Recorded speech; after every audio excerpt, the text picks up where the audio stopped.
One of the benefits of using something called a for loop in Python is that it can do something repetitively again and again and again, much more quickly than a human being can.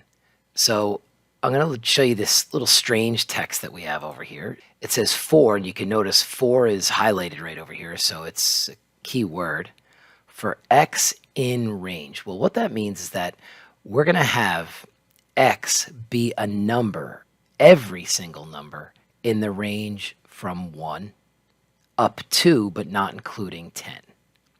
Then we put a little colon at the end. And then what we want to do is we want to print all of those numbers, not just one number. It's going to be all of those numbers again. For x in range 1 comma 10, the x is going to represent every number within this range. So what you'll notice is the word range is also very important. So let's let this run. And so what it did was it printed out all of the x's. Again, that's what this code is saying. For x, well, what is x? It's every single number, including the first number, but not including the last number in this range.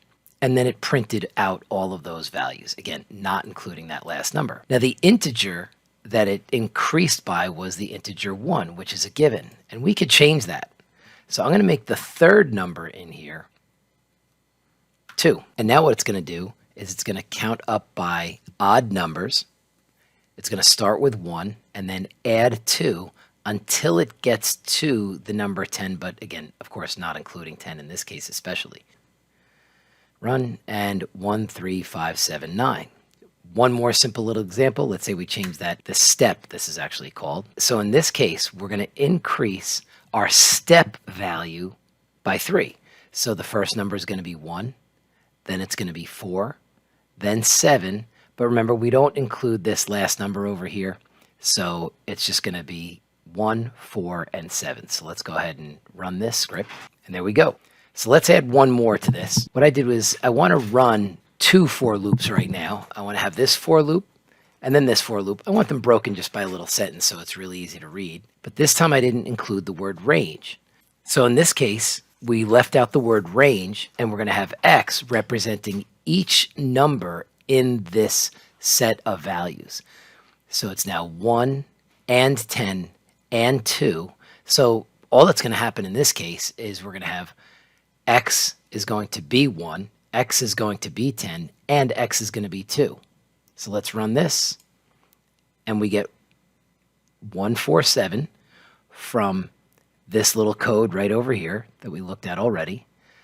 Then it's going to print, then the next for loop will run immediately. And then we get 1, 10, and 2. And again, one more time, notice the difference.